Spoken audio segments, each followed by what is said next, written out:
¿Qué tal, amigos? Bienvenidos a Tijuana Contigo, este espacio que llega a todos a través del Consejo de Desarrollo de Tijuana y de más de 50 organizaciones que de manera generosa, de la cual estamos sumamente agradecidos, universidades, cámaras, empresas, organizaciones que pues nos donan su espacio virtual todos los días a la 1 de la tarde a través de Facebook. Desde hace unas semanas hemos venido trabajando, hemos venido platicando sobre unos manuales que son elaborados por el Consejo de Desarrollo, un grupo de especialistas y que están a su disposición gratis, por supuesto, a través de unas ligas que aparecen o van a aparecer durante la charla para que los puedas descargar. Dependiendo del giro, hay cerca de 8, 9 o 10 giros que hemos fijado y cada uno de ellos tiene un manual específico con algunas recomendaciones. Y el día de hoy vamos a platicar con César Arriola del Grupo Logístico Mexicano, porque el del manual que vamos a hablar el día de hoy tiene que ver con una actividad natural de esta ciudad, que es la logística. Esta ciudad tiene muchas bodegas, muchos almacenes, porque aquí llega producto, llega mercancía que después cruza pues al país vecino, que pues como todos sabemos, y California en particular, pues es una de las economías más grandes del mundo, California y por supuesto Estados Unidos. Entonces, bajo esa lógica natural, pues también los negocios que tienen, logísticos o los negocios que tienen almacenes y bodegas, pues habrán de seguir un protocolo de salud. Los manuales no suplen de ninguna manera, de ninguna forma, a las indicaciones de la autoridad. Así que le quiero dar la bienvenida a César Arriola para platicar sobre esta nueva realidad, sobre esta nueva normalidad de las bodegas y los almacenes. César, bienvenido.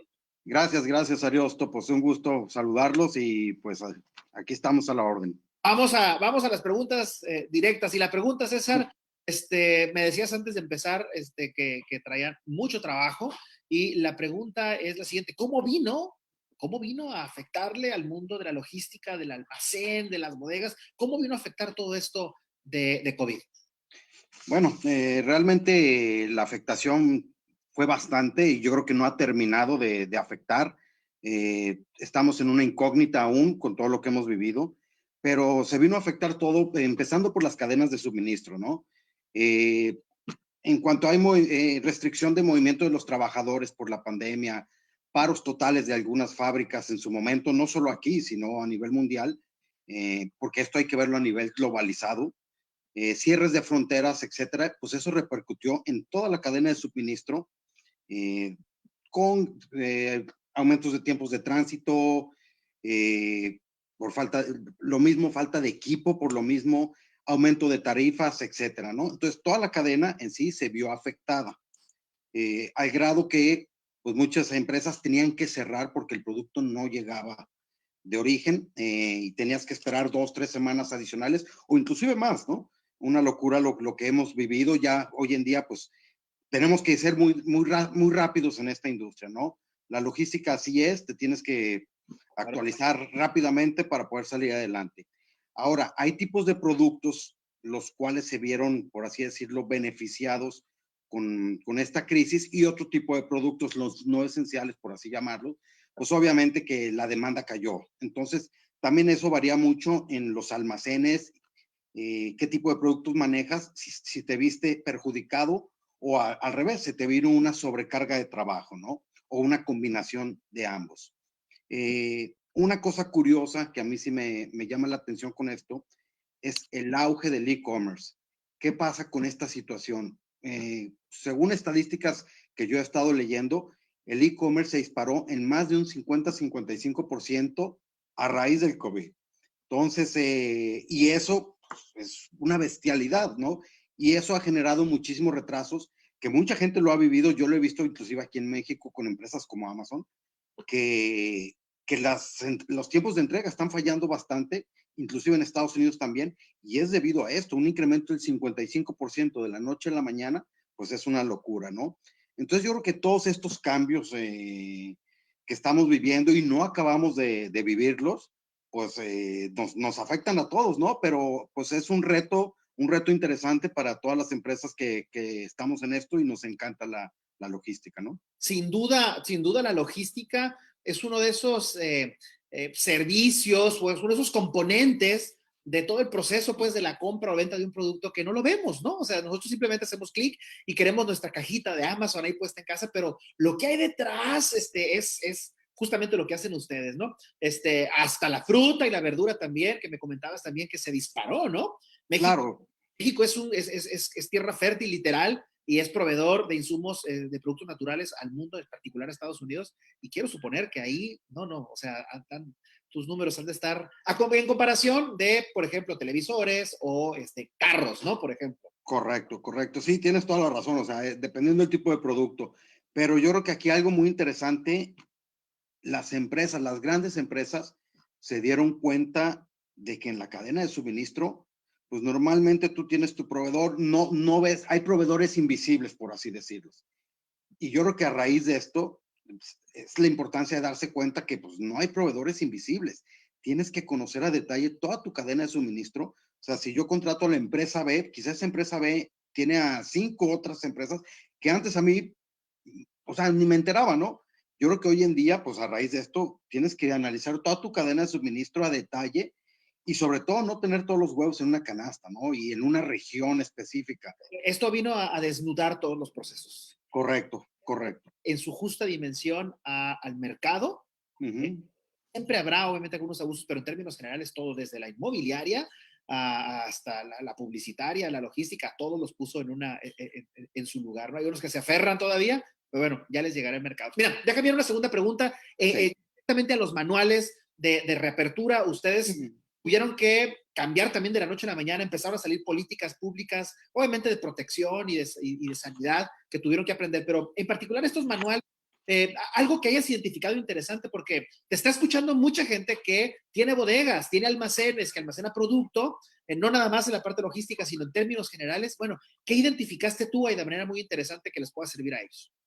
Bueno, yo creo que el principal punto es toda la campaña de concientización que tienes que hacer con tu personal.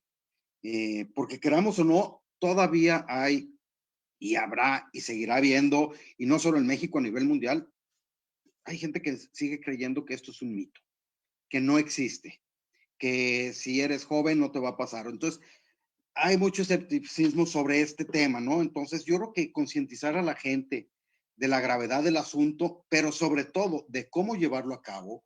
Yo creo que el gobierno ha hecho su buena labor federal y estatal en cuanto a las campañas de sana distancia, etcétera, ¿no?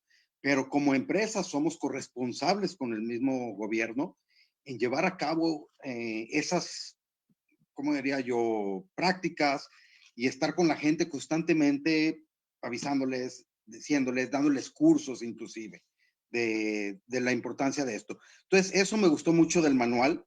Obviamente tenemos dentro del mismo manual pues las prácticas en cuanto a pues manejo de accesos del personal a las instalaciones, desde tomar sus temperaturas, cuestionarios, breves cuestionarios, no médicos, pero orientados hacia allá. ¿Por qué digo no médicos? Porque no es un médico quien lo hace, sino puede ser el mismo guardia capacitado para llevarlo a cabo, pero donde ciertas preguntas clave que te pueden dar una orientación a si hay un riesgo por ahí de esa persona o no. Toma de temperaturas, geles antibacteriales, desinfección de la misma persona, ropa, calzado, etcétera, ¿no? Con ciertos productos. Nosotros utilizamos uno que es a base de cloro, no me acuerdo exactamente el nombre del producto, pero utilizamos ese producto antes de que entran, cuando salen, e inclusive toda la limpieza de las áreas del almacén, que no se limpia una vez al día, se está limpiando constantemente. Tienes que estar limpiando pues, todo lo que es las superficies que se tocan, el equipo que se maneja, llámese escáneres, llámese cascos de seguridad, todo ese equipo, ¿no? Eso Entonces, implicó una inversión adicional fuerte con ustedes. ¿O implica, en términos generales, una inversión fuerte? mira, el problema es que es mucha la demanda de esos productos y el precio de esos materiales, llámese guantes, llámese, es una locura, lo que costaba $1, hoy te cuesta 8. Entonces, sí es, de repente sí es costoso por esa razón, ¿no? Por la sobredemanda de esos productos y obviamente también ha habido abusos en el mercado, siento yo. Al principio no había el producto, pues entonces, pero hoy en día que, pues que ya hay más eh, podríamos decirlo, hay más productos en el mercado, Claro. pero pues se quedaron los precios, ¿no? Anteriores. Pero de ahí en más, yo creo que no es mucha la inversión. Como empresa, si lo ves, si lo comparas a lo que, al tener un paro de operaciones, ¿no? O sea, un costo-relación, pues yo creo que no es tan alto. Si lo ves de otra manera, pues sí, sí es costoso desde el punto de vista que quizá tuviste que meter más unidades para transporte personal por el hecho de que no pueden ir juntos tantas personas. Entonces, bueno, tuviste que meter más unidades de transporte o meter nuevas rutas de transporte. Entonces, o equipo de oficina. ¿Por qué equipo de oficina? Porque hiciste home office con el personal administrativo que no necesariamente tiene que estar en planta y bajar los riesgos, ¿no? Entonces, bueno, pues mando a la gente a su casa, pero pues tengo que invertir en equipo de laptops, quizá esa persona no tiene equipo en su casa, pues tuvimos que comprar equipo, laptops, hacer las conexiones, o sea, sí hay una inversión de por medio, pero relación costo-beneficio yo creo que pues es válido, ¿no? Eso voy. Ustedes, como están a la mitad, ustedes reciben productos, almacenan, guardan, cuidan, hacen el trámite y lo cruzan, ¿no? Ese es correcto. En términos generales, ¿no? Ahora, no quiero, tú tienes dos clientes, tienes el cliente, ¿no? De acá, que te manda, pero también tienes al que le tienes que entregar, ¿no? Al final de cuentas te va a evaluar si se lo guardaste bien, si lo recibiste, si se lo mandaste en tiempo. Déjame preguntarte, no sobre el que te manda, porque el que te manda produce y te lo manda. ¿Cómo crees que está o cómo está reaccionando el cliente que te está diciendo, mándame lo que está pasando porque los anaqueles están vacíos aquí en los supermercados? ¿Cómo lo han recibido ellos, eh? Claro, mira, obviamente ellos también se están acomodando, ¿no? A esta nueva logística, porque la demanda ahorita es una locura, o sea, no es predecible, por así decirlo. O sea, tenemos los casos del papel de baño, o sea, de repente entra una histeria colectiva, por así decirlo, y pues se acaba el papel de baño. Entonces, es una locura lo que eso implica logísticamente atrás, ¿no? Tanto al fabricante, al transportista, a la bodega, a los planeadores de los inventarios. Es una locura lo que eso ocasiona, ¿no?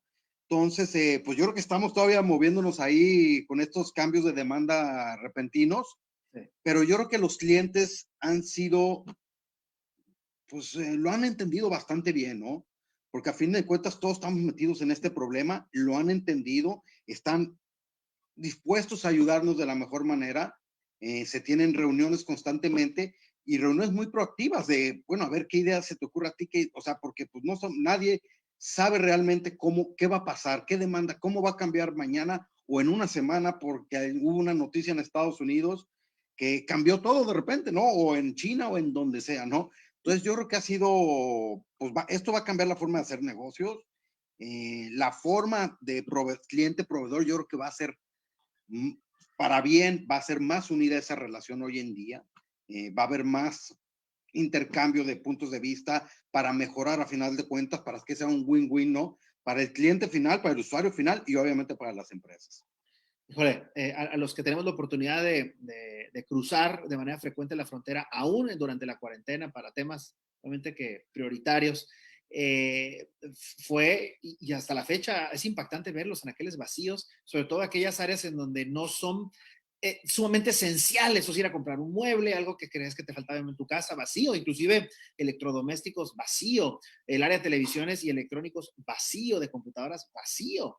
Es decir, no había espacio para eso porque simplemente no estaban supliendo, ¿no?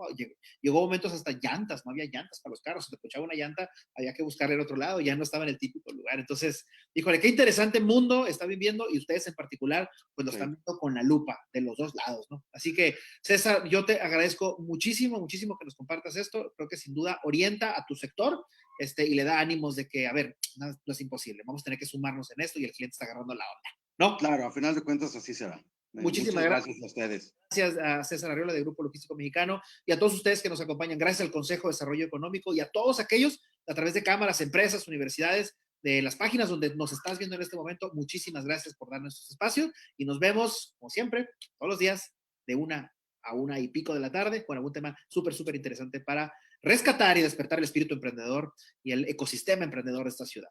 Hasta la próxima.